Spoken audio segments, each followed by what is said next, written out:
සියත පත්තරේ with හසා.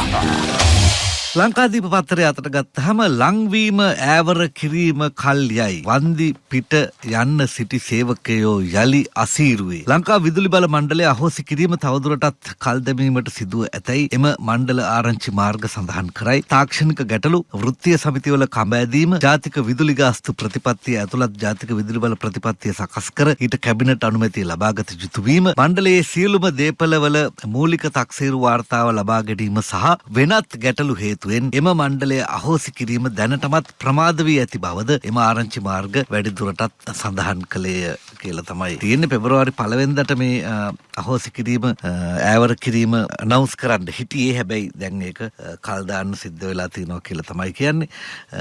ඒ දවසටත් වැඩේ කරගන්න වෙන්නේ නැහැලු. කොහොම හරි මේ දැන් වන්දිය අරගෙන අයින් වෙලා යන්න පිරිසක් ඉන්නවනේ. අයින් වෙලා යන්න හදන පිරිසට ණය ඒ වන්දිය ගෙවන්න සෑහෙන ලොකු ණයක් විදුලි බල මණ්ඩලයට ගන්න වෙනවා කියලා තමයි කියන්නේ. එම ණය මුදලේ වාරික ගෙවීම සඳහා වාරිකයකට රුපියල් කෝටි 87ක මුදලක් අවශ්‍ය බවත්, විදුලිය ගාස්තු ඉහළ දැමීමෙන් එම මුදල සපයා ගැනීමට යෝජනා කර තිබුණද විදුලි ගාස්තු ඉහළ නැංවීමට නොහැකි වීමෙන් මණ්ඩලය මූල්‍ය අර්බුදයක පැටලී ඇති බවත් ආරංචි මාර්ග ලංකාදීප පත්තරයට සඳහන් කරලා තියෙනවා. ඉතින් කොහොමදත් මේකට ආයෝජකයෝ ගෙන්නන්න බැරි ආකාරයට යෝජිත පනත වෙනස් වුණු බවකුත් ආරංචි වුණා. එතකොට විදුලි පරිභෝජකයා අත තමයි සියලු බර පැටවෙන්න නියමිත. අපි බලමු කොයි අතටද වැඩේ යන්නේ කියලා. අරුණ පත්තරයට මං එනවා ඊළඟට. අද සිට පැය 48ක සංකේත වෛද්‍ය වර්ජනයක්, මානසික වකුගඩු ළමා රෝහල් වල වැඩ, සියලු කාණ්ඩවල වෛද්‍යවරුන්ට ශ්‍රී ලංකා වෛද්‍ය සේවය නමින් සුවිශේෂී සේවා ව්‍යවස්ථාවක් සකස් කර වෛද්‍යවරුන්ගේ මේ ප්‍රවෘත්තිය එකපාරටම ඉතුරු කෑල්ල වෛද්‍යවරුන්ගේ ඉතුරු කෑල්ල තමයි මම මේ හොයන්නේ. ප්‍රධාන ගැටලුවලට විසඳුම් ලබා දෙන ලෙස ඉල්ලමින් අද පෙරවරු 8 සිට පැය 48ක සංකේත වැඩවර්ජනයක් ක්‍රියාත්මක කිරීමට රජයේ වෛද්‍ය නිලධාරීන්ගේ සංගමය තීරණය කරලා තියෙනවා කියලා තියෙනවා. යනු අද දිනේ රජයේ රෝහල් වල වෛද්‍ය ප්‍රතිකාර නොවන බවත්, පිළිකා රෝහල්, මාතෘ රෝහල්, ළමා රෝහල්, වකුගඩු රෝහල්, මුල් ඒරියාව මානසික රෝහලේ වැඩවර්ජනය ක්‍රියාත්මක නොවන බවත් එම සංගමය කියා සිටියා කියලා තියෙනවා. වෛද්‍යවරුන්ගේ DAT දීමනාව යාවත්කාලින් කිරීම, 22-29 චක්‍රලේඛයට අනුව ප්‍රවාහන ගැටලු විසඳීම, අමතර රාජකාරී දීමනාව ස්ථාවර දීමනාව බවට පත් කිරීම සහ පර්යේෂණ දීමනාවේ පවතින ගැටලු විසඳීම කියන ඉල්ලීම් තමයි මේ වර්ජනයට හේතු වෙලා තියෙන්නේ. ඒ අතරේ විකිරණ තාක්ෂණ වේදී වර්ජනයෙන් පරීක්ෂණ 2 ලක්ෂයක් නතර වෙලා කියලා ඒගොල්ලෝ කියනවා. මාලිගාවත ජාතික වකුගඩු රෝහලේ නියෝජ්‍ය අධ්‍යක්ෂවරයා සිදු කර ඇතැයි කියන නීති විරෝධී ක්‍රියාවකට එරෙහිව රජයේ විකිරණ තාක්ෂණ වේදීන් පෙරේදා දින සිදු කළ සංකේත වැඩ වර්ජනයෙන් එක්ස්රේ සහ MRI පරීක්ෂණ 2,06,000කට අධික ප්‍රමාණයක් නතර වූ බව රජයේ විකිරණ විද්‍යා තාක්ෂණ වේදීන්ගේ සංගමය පවසයි. හරි ආඩම්බරෙන් වෙන්න ඇති කියන නේද? ඒ කියන්නේ එක්ස්රේ සහ MRI පරීක්ෂණ කරගන්න හිටපු 2,06,000ක් රෝගීන්ව තලා පෙළුවා කියලා ඒ වර්ජනය අතරදී ඉතාම ජයග්‍රාහී ලීලාවෙන් ඒගොල්ලෝ ඒක මං හිතන්නේ කියන්නේ. ඒ අනුව කොළඹ ජාතික රෝහලේ පමණක් එහෙම ඉලක්කම් තියෙනවා. ජාතික රෝහලේ මෙච්චරයි, අහවල්තට මෙච්චරයි, අපි අච්චරකට ඇන්නුවා වැඩේ, එක්ස්රේ එක ගන්න බැරි වුණා මෙච්චරකට එහෙම කියලා ඒගොල්ලෝ ආඩම්බර වෙනවා. මේකට හේතුව තවත් ආදරේ හිතනවා මේ වර්ජනය කරන කට්ටියට. වකුගඩු රෝහලේ නියෝජ්‍ය අධ්‍යක්ෂවරයා විසින් ඉකුත් වසරේ මාර්තු 15 වෙනිදා රාත්‍රී මේ ගිය අවුරුද්දේ මාර්තු 15 වෙනිදා රාත්‍රියේ පිටස්තරායේ රෝහලට ගෙන්වා විකිරණ පර්යේෂණයක් සිදු කර ඇති බවත් මිනිස්සෙක්ව ගෙනල්ලා විකිරණ පරීක්ෂණයක් කරලා තිනවා. එය අනීතික ක්‍රියාවක් වන නිසා ඒ පිළිබඳ විමර්ශනයක් කරන ලෙස ඉල්ලමින් පැය 48ක වර්ජනයක් ආරම්භ කරලා තිබුණා. මේ ඇතුලේ එක නිලධාරියෙක් කරපු එක වැරද්දක් ගැන පරීක්ෂණයක් කරන්න කියලා තමයි අර එක්ස්රේ සහ MRI ගන්න ආපු 2,06,000ක් වන රෝගීන්ගේ පිටින් ඒ ඇරියස් එක යවලා තියෙන්නේ විකිරණ තාක්ෂණ වේදීන්ගේ වර්ජනයෙන්. ඉතින් බොහොම සන්තෝෂයි. මේ ලොකු ජයග්‍රහණයක් නේ ලැබලා තියෙන්නේ. රෝගීන් 2,00,000කට තමන්ගේ ආපු වැඩේ කරගන්න බැරි කරලා තියෙනවානේ මේ කට්ටිය. මොනවා කියන්නද මන් දන්නේ නැහැ. පත්තරේ රෝල් කරලා දෙන්න හිතනද? දිනමින පත්තරේට මං ඊළඟට එන්නේ. ඛනිජ තෙල් නීතිගත සංස්ථාවට මිලියන 800ක් පාඩු කළයි අර්ජුනට ධම්මිකට අධිචෝදනා කියලා තියෙනවා. ඉහළ මිල ගණන් යටතේ අත්නෝමතිකව ඉන්ධන මිලදීගෙන ඛනිජ තෙල් නීතිගත සංස්ථාවට රුපියල් මිලියන 800ක පාඩුවක් සිදු කිරීම සම්බන්ධයෙන් හිටපු ඛනිජ තෙල් ඇමති අර්ජුන රණතුංගට හා එවකට ලංකා ඛනිජ තෙල් නීතිගත සංස්ථාවේ සභාපතිවරයාව සිටි ඔහුගේ සොහොයුරු ධම්මික රණතුංගට කොළඹ මහාධිකරණය හමුවේ අධිචෝදනා ගොනු කළ බව අල්ලස් කොමිසම කොළඹ ප්‍රධාන මහේස්ත්‍රාත් අසංගස් බෝධරගම මහතා හමුවේ ඊයේ දැනුම් දුන්නා කියලා තියෙනවා. ඒ කලින් ආණ්ඩුවල නිලධාරීට විතරක් එහෙම මුකුත් එහෙම වෙන්නේ නැහැ නේද? නේද? නිලධාරියෙක් දැවේ ඉන්නවනේ තෙල් සසයි එතන හිටපු සභාපතිවරයා නිලධාරියෙක්නේ ධම්මික කියලා කියන්නේ. ඒකට එයාට විතරක් නෙවෙයි. එහෙම බෑ. එහෙම බෑ. ඇමතුමාවත් ඒකට ගාවනවා. ඒක හරි මං කියන්නේ නේද? මේ ආණ්ඩුව ආවාට පස්සේ තමයි වැරද්දක් වුණොත් නිලධාරියා හරි ගියොත් ඇමති. හරිව විනෝද ලාමක තත්ත්වයක්. කොහොම හරි තව ප්‍රවෘත්තියක් තියෙනවා. අධ්‍යාපන අසභ්‍යකරණය පටන් ගත්තේ මෛත්‍රී රනිල් සජිත් කාලේ කියලා. මේ කියන්නේ නියෝජ්‍ය ඇමති මහින්ද ජයසිංහ 11 ශ්‍රේණිය ICT පොතේ ලින්ක් 11ක් දාලා වාර 9ක් මුද්‍රණය කරලා කියලා කියනවා.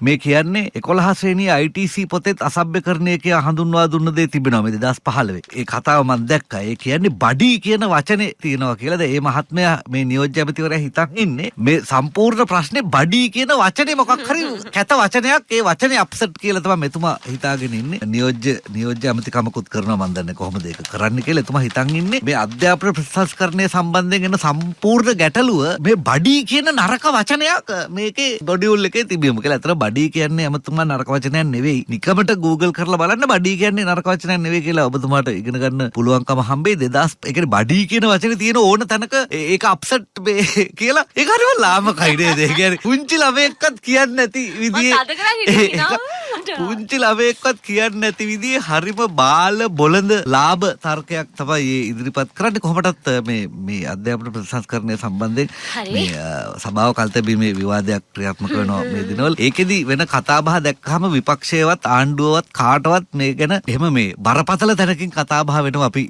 දැක්කේ නැහැ. ඇත්තටම අධ්‍යාපන ප්‍රතිසංස්කරණයක අවශ්‍යතාවය මේ ගේන්න හදපු අධ්‍යාපන ප්‍රතිසංස්කරණ යෝජනාවල තිබිච්ච ඇත්ත ගැටලු මොනවද? ඒවා නිසි කාලරාමුවකට ඉවර කරගන්න බැරි වෙච්ච හැටි ගැන කවුරුත් කතා කරේ නැහැ. ආණ්ඩු පක්ෂෙන් ඊටාම ලස්සන වැඩක් කරා මේ අධ්‍යාපන ප්‍රතිසංස්කරණය කල් ගියේ විපක්ෂය නිසා කියලා කියන්න try කළා. ඒ කියන්නේ ඒගොල්ලෝ කියනවා මේ 4-5 දිනක ඒගොල්ලෝ නම් කරනවා. ඒ සුළු කණ්ඩායමක් තමයි මේක මේ try කරලා අධ්‍යාපන ප්‍රතිසංස්කරණය නැවැත්තුවේ. ඒක වැරදි කියලා. හැබැයි ජනාධිපතිතුමා මේ අධ්‍යාපන ප්‍රතිසංස්කරණය වසරකට කල් දැමීම සම්බන්ධයෙන් නිවේදනය නිකුත් කරද්දිම කියලා තිබුණා මේකේ තියෙන තාක්ෂණික ගැටලු මොඩියුල් සකස් කරලා අවසන් කර නොතිබීම නිසි කලට වෙලාවට ගැටේ දැන් ඒ ටයිම් ලයින් එකේ වැඩේ කරගන්න බැරි වීම වගේ තාක්ෂණික කාරණා කිහිපයක් උඩ තමයි මේක නවත්තන්නේ කියලා. ජනාධිපතිතුමාගේ නිවේදනයේ නැහැ විපක්ෂයෙන් මේක අසභ්‍යකරණය කරනවා කියලා කෑ ගහන හින්දා මේ කකුල ගන්නවා කියලා. ඇත්තටම මේ අධ්‍යාපන අමාත්‍යාංශය සහ ජාතික අධ්‍යාපන ආයතනය මේ වැඩේ කරගෙන ගිය විදිය අඩුපාඩු සහ ඒ නිසි කලට වෙලාවට මේ වැඩ කටයුතු අවසන් කරගන්න බැරි වෙච්ච නිසා ඒක පස්සට ගන්නවා කියලා තමයි ජනාධිපතිතුමාගේ කතාවේදී කරපු නිවේදනයේදී තිබුණේ. ඉතින් ඊයේ හුඟ දෙනෙක් ජනාධිපතිතුමා දන්න දෙයක් නෑ. අපි නෙමේ මේක දන්නේ. ජනාධිපතිතුමා කියන හේතුව හින්දා නෙවෙයි. මේ විපක්ෂය කෑ ගහපු හින්දායි මේක අකුලන්න උනේ වගේ තැනකින් තමයි හුඟ දෙනෙක් තර්ක ගොඩ නැගුවේ. දන්නේ නෑ ඉතින් ඒක. ඒගොල්ලෝ දන්නව ඇත්තේ අපි දන්නේ නෑ නේද? ජනාධිපතිතුමා කියපු එක අපි කිව්වට ඉතින් අපි ඒගොල්ලෝ දන්නේ අපි දන්නේ නෑ. අපි පොඩියෝ. අපි චූටි දන්න කට්ටිය. මෞබිම පත්‍රයට මං ඊළඟට යනවා. ගල් අඟුරු වංචාව පසුපස කැබිනට් ඇමතිවරයෙක් ඉන්නවා කියලා විමල් වීරවංශ චෝදනා කරනවා. නොරොච්චෝලේ බලාගාරය සඳහා බාල ගල් අඟුරු ආනයනය කිරීමේ ජාවාරමක් පිටුපස ආණ්ඩුවේ බලවත් අමාත්‍යවරයෙකු සිටින බව ජාතික නිදහස් පෙරමුණේ නායක විමල් වීරවංශ පැවසුවා කියලා තියෙනවා. දකුණු අප්‍රිකාවෙන් බාල ගල් අඟුරු මිලදීගෙන ඉන්දියානු සමාගමක් හරහා මෙරටට ගෙන ඒම පැලවත්තේ අරමුදල තර කරන ගේම් එකක් යයිද ඔහු චෝදනා කළා කියලා කියනවා. මේ බාල ගල් අඟුරු ජාවාරම පිටිපස්සේ ඉන්නේ ප්‍රබල අමාත්‍යවරයෙක්. ඔහු පෞගිය දවසක චීනයේ ඉඳන් පාකිස්තානයේ බලා ගිහින් මේ ගඩදරුවට ඕන කරන පූර්ව සාකච්ඡා සිද්ධ කළා. ඒ ගමනින් මුණ ගැහුණු පාර්ශවයේ සමග කරපු සාකච්ඡාවට අනුව තමයි මේ නොරොච්චෝල ටෙන්ඩරයට අදාළ කොන්දේසි ප්‍රවිතිකරණය වෙනස් කළේ. හැමදාම තිබිච්ච වගන්ති කොන්දේසි වෙනස් කළා. මෙට්‍රික් ටොන් මිලියන 10ක් කියන කොන්දේසිය මෙට්‍රික් ටොන් ලක්ෂයට බැස්සුවේ ඒ සමාගමේ සුදුසුකම් වලට හරියන විදියට ටෙන්ඩර් කොන්දේසි වෙනස් කරන්න ඕන නිසා. විමල් වීරවංශ මෙහෙම කියනවා. හැබැයි 20 වෙනිදා හෝ 21 වෙනිදා මට මතක විදියට ඉංජිනේරු කුමාර අපේ මේ බලශක්ති අංශයේ බාරව ඉන්න ඇමතිතුමා එතුමා කියනවා කිසිම ටෙන්ඩරේ කිසිම වගන්තියක් වෙනස් කළේ නැහැ කියලා මේ ටෙන්ඩරේ කැඳවීමේදී. කියන්නේ පාර්ලිමේන්තුවේදී එතුමා කියනවා ටෙන්ඩරේ කිසිම වෙනසක් කළේ නැහැ කියලා මේ රික්වයර්මන්ට්ස් වල. හැබැයි එළියෙන් නිතරම හැමෝම මාක් කරන එකක් තමයි ගල් අඟුරු මෙට්‍රික් ටොන් මිලියනයක් මීට කලින් ගනුදෙනු කරලා තියෙන්න ඕන කියන කොන්දේසිය ගල් අඟුරු මෙට්‍රික් ටොන් ලක්ෂයට බැස්සුවා කියලා මේ ටෙන්ඩරේ කැඳවීමේ. හැබැයි ඇමතිවරයා කියනවා එක වගන්තියක්වත් ටෙන්ඩරේ වෙනස් කළේ නැහැ කියලා කවුරු හරි බොරු කියනවා. එතකොට ඒක මෙතන විමල් වීරවංශලා පුබුදු ජයගොඩලා පාටලි චම්පිකලා හැම මේ ගැන එළිය කතා කරන හැමෝම බොරු කියනවා. එහෙම නැත්නම් බලශක්ති අමාත්‍යවරයා මේ කාරණේ සම්බන්ධයෙන් බොරු කියනවා. ඊට අමතරව විමල් වීරවංශ කියනවා මේවා මේ බාල ගල් අඟුරු පාවිච්චි කළාම ඊට පස්සේ බලාගාරවල මැෂින් කැඩෙනවා. ඊට පස්සේ ඒකත් ගෙවන්න වෙනවා. මේ හොරකමේ මුළු බර වැටෙන්නේ මේ රටේ විදුලි පාරිභෝගිකයාට. මේ ගනුදෙනුවට අදාළ සියලු රිපෝට් අපි ළඟ තියෙනවා. ඒ නිසා අපි මේ රටේ විදුලි පාරිභෝගික ජනතාවට කියනවා මේ අපරාධය වෙන්න ඉඩ දීලා බලාගෙන හිටියොත් මේ හොරකමේ බර මේ අපිට ගෙවන්න වෙනවා කියලා. ඉතින් අද අපිට මොකද කරන්න කියලා රිපෝට් ඔයාලක තියෙනවා නම් ඔයා ඒ රිපෝට් වලින් මොකක් හරි කරන්න තියෙන වැඩේ කරන්න. ඔයා ගාව රිපෝට් තියෙනවායි කියලා අපි ඔකුලප්පු කරන්න එපා. අපි මොකක් කරන්නද? අපිට කරන්න දෙයක් නැහැ. රිපෝට් ටික තියෙනවා නම් ඒ සම්බන්ධයෙන් ගන්න තියෙන නීතිමය පියවර ගන්න මේ කියෝ ඇවිදින්න නැතුව. අපිට තියෙන බ්ලඩ් රිපෝට් එකක් විතරයි. අපි ගාව තියෙන එච්චරයි. අපි ගාව වෙන මොනවද තියෙන්නේ? ඒ හින්දා ඔයා ගාව තියෙන රිපෝට් ටිකෙන් ඔයා මොකක් හරි වැඩක් කරන්න. ඉතින් මේ දෙපැත්තෙන්ම කවුරු හරි ලොකුවට බොරු කියන බව පේන්න තියෙනවා. අපි බලමු තියෙන රිපෝට් වලින් මොකක් හරි ගන්න පුළුවන් පියවරක් ගන්නකො බලන්න. ඔව් ඒකනේ නේද? අපි කියලා ඉතින් මොනවාද අපි චියර් කරන්න. අපි හුරේ දාන්න අප්පුඩි ගහන්න. ඔයා කරන්න තියෙන දේ කරන්න බලන්න. සියත පාත්තරේ විදසා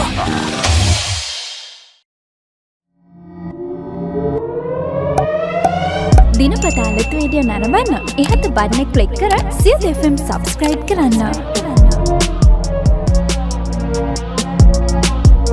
අලුත් වීඩියෝ ගැන මුලින්ම දැනගන්න මෙම සීනුව ක්ලික් කරන්න.